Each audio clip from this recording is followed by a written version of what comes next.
ready to smile again with radio's home folks, Vic and Sade, written by Paul Reimer. Vic and Sade. It's brought to you by Ivory Flakes. Ivory Flakes. With their gentle care, your clothes will give you up to twice the wear. Miss McDonald, you've had too much vacation. You were late this morning. I was busy. Doing what? That's for me to know and you to find out. Here, I'll go through the motions and you guess. Oh, at this hour in the morning she wants to play games. All right, go ahead. She's gathering something onto a pole. Now she's raising it above her head. Let's see. Exercises, maybe? No, she's going over to the window. Oh, I get it. Hanging curtains. Oh, smart, aren't you? Curtainly. Oh. So that's what kept your curtains, huh? Mm-hmm. Washed them last night, and they're pretty as a picture. Now, Ivory Flakes are wonderful for curtains. And for lots of other things, too. That's an understatement. Why, friends, with Ivory Flakes care, your sweaters, slips, blouses, housecoats, they'll give you up to twice the wear. And that's the truth. Mm-hmm. Those lovely things will stay lovely as much as an extra season. Oh, Ivory Flakes care pays.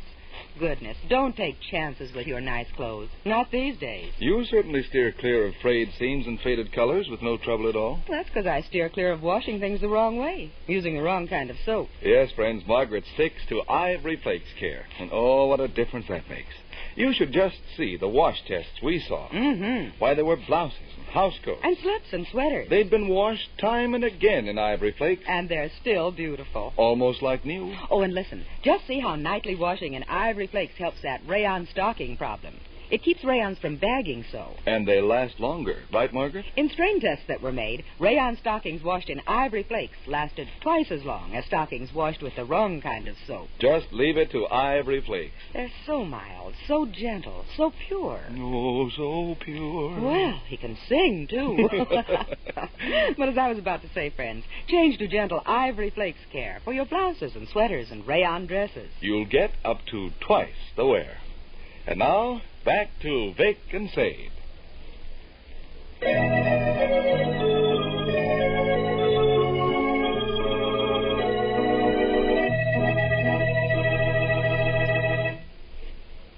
Well, sir, Mrs. Victor Gook is setting the table for breakfast as we enter the kitchen of the small house halfway up in the next block now. And we find the lady bustling from pantry to gas stove, from gas stove to sink and back again. And presently, a familiar voice is heard in the living room. Listen. Hey, Dorothy, I just looked at myself in the looking glass, and I don't think I'm as attractive as I was yesterday. That's too bad. Wouldn't it be terrible if I lost my charm and the girls quit turning around the street to stare at me? Yes? Oh, it's you, Sade. I thought it was Dory McFrish, another woman I love. You're cheerful this morning. I'm always cheerful. It's a terrible, nasty, drizzly day. Uh-huh. Started to rain just after we went to bed last night. I bet it's one of them miserable, long, drawn-out summertime affairs where the sun refuses to shine and refuses to shine. Oh, heck. Might clear up in half an hour. I hope so. Breakfast is on the table. I see it and I love it. Russell on his way down? Last I saw him, he was skulking in the bathroom, brushing his pretty little teeth. Today's the day he and the other kids go to church and clean and decorate the Sunday school room. Oh, yes. They're making quite an affair out of it, almost a picnic. Boys and girls both be there. Start eating while things are hot. What's the matter? I expect you'll hate me for bringing up such a trivial matter, but I don't see any sugar, and I have a childish passion I guess for I sugar. forgot to put it on. Oh, there on the stove. Just a second. Hey, I brought up your rubbers from the basement. You are a dear, sweet, loving wife. If I didn't have oatmeal adhering to my chin, I'd offer you a kiss. In hot summertime, it's particularly dangerous to tramp the streets with wet feet. Yeah. You take July, August, and September. They're the months where a person feels the most secure. Gives old Mr. Pneumonia the chance to pounce right down a person's throat. History tells us that the poet Keats once I'll held a say, dandelion here's sugar. beneath the chin of the poet Browning in an effort to determine whether or not he liked butter. Your rubbers are underneath the sink. For goodness sake, don't walk off to the office without 'em now. Are they in pretty good condition? I seem to remember they were about shot the last time. Whose overshoes? Yours. I haven't seen those old gunboats for years. They've been in the fruit room behind a pile of peach baskets. How come you brought them upstairs? Russell's got to have something to wear. He's going to wear those? It's pouring down rain outdoors, and he has to be over at the church with the rest of the kids around 9 o'clock or so. Don't he own any rubbers? Not anymore. They went to pot early this spring, and I threw 'em out. Is it your thought to ask him to wear those great big old antiques of mine to the church and meet his witty and fashionable friends? There's nothing else for 'em to wear. I foresee a terrible, terrible storm. Why? Margaret won't wear those hulks. I bet Margaret will. There's going to be considerable tearing of teeth and gnashing of hair. Well, that's just dandy. Nobody in my family's going to tramp around in the rain with no protection for their feet. Dr. Sleech, I advise you to get that pretty pair of overshoes out of sight until breakfast is over. Wait until the last possible moment before you put your head in the lion's mouth. If it was me, I'd crawl behind the gas stove. Good morning, people. I don't believe I'll need to crawl under any gas stove. Good morning, Willie, baby. Very rotten, dismal weather we're enjoying. Mm-hmm. Looks like one of those long, drawn-out summertime drizzles. How are you, Gov? You asked me that up in the bathroom, and I told you I was fine. Have you forgotten so soon? You act like you're in good humor. Wouldn't you be in good humor if you were handsome, wealthy, popular, talented, And that our disestablishmentarianistic? Oh, my. Yes, I sure would. Sorry I'm a little late getting down. What kept you? A knot in my shoestring. Required all my ingenuity to get her unscrambled. Well, sit down. I'll dish you out your oatmeal. You bet. Punk day outside, Gov. We have already discussed that matter. Let's discuss it some more. A man whose mind is so barren that he must clutch at the weather as a topic of conversation is a pitiful object indeed. I find myself hungry. Rainy weather bolsters up my appetite. Also, rainy weather bolsters up my good humor. I've heard of that happening to people. Vic, remember old Miss McDratch there in Dixon? She never even owned the socks she wore on her feet. You're thinking of Homer Heck from Norman, Oklahoma. Miss McDratch used to be better tempered on rainy days.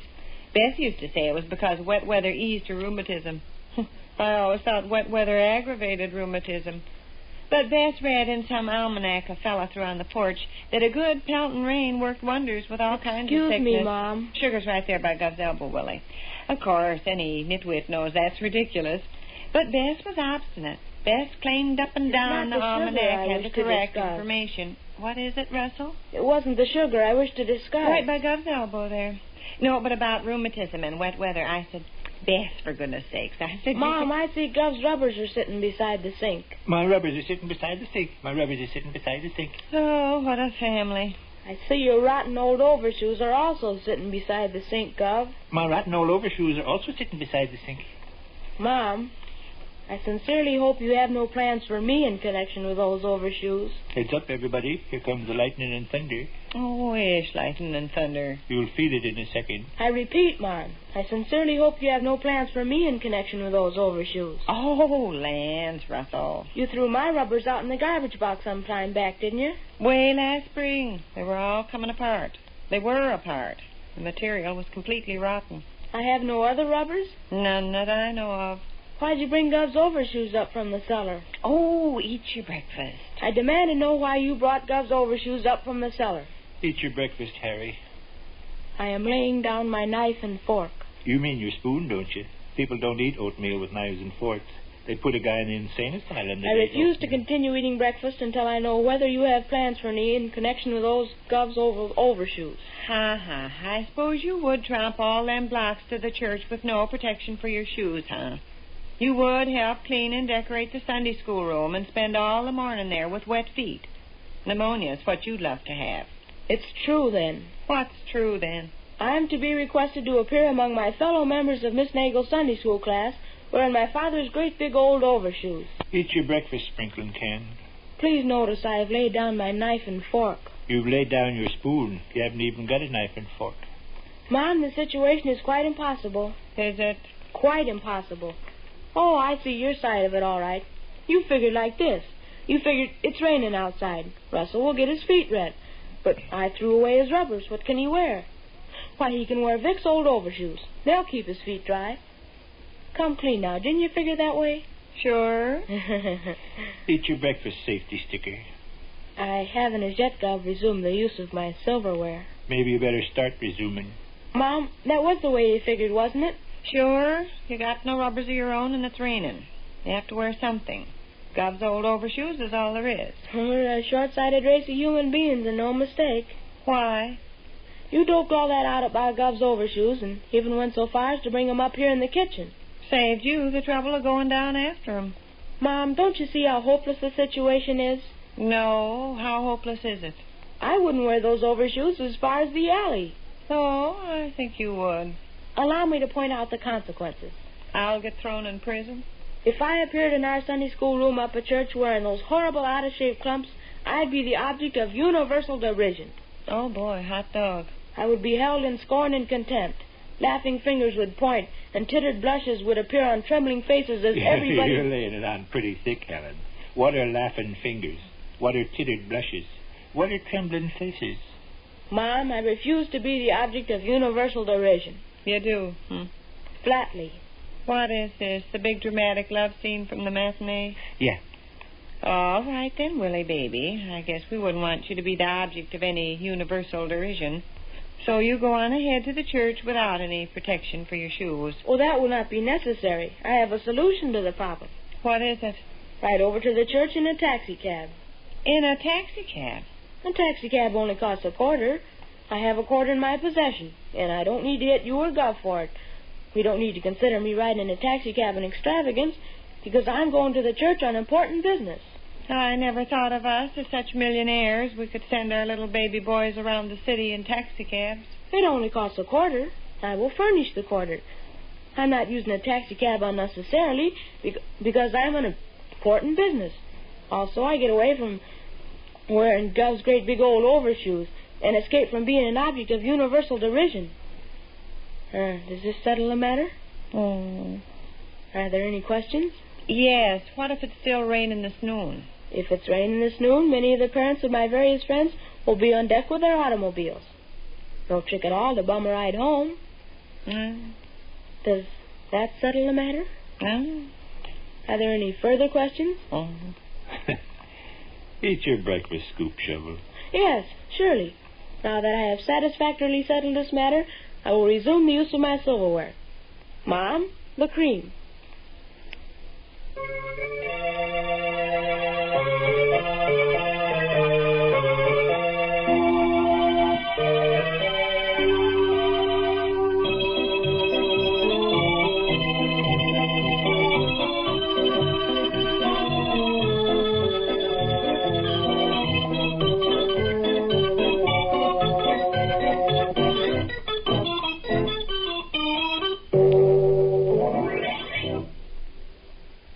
Which concludes another brief interlude at the small house halfway up in the next block. You know, Ed, I was thinking, men certainly get set in their ways. Men do. Well, women too, then. It's hard for people to change familiar ways. But sometimes the change is for the best. I know. For instance, when a woman changes her soap From the wrong kind, to Ivory Flakes. that's always for the best.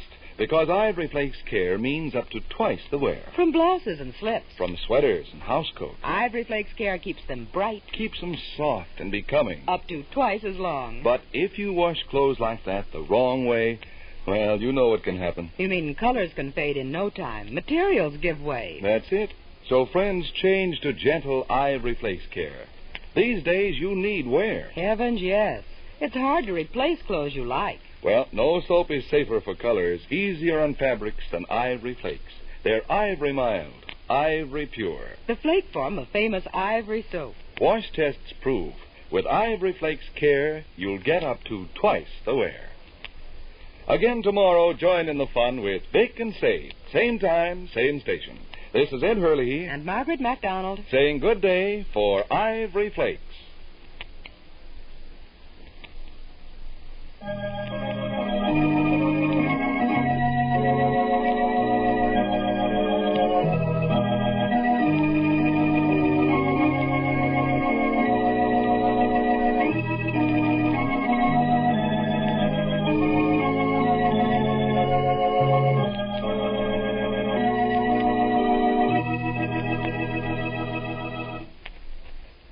Say, neighbor, don't let down. The war isn't over.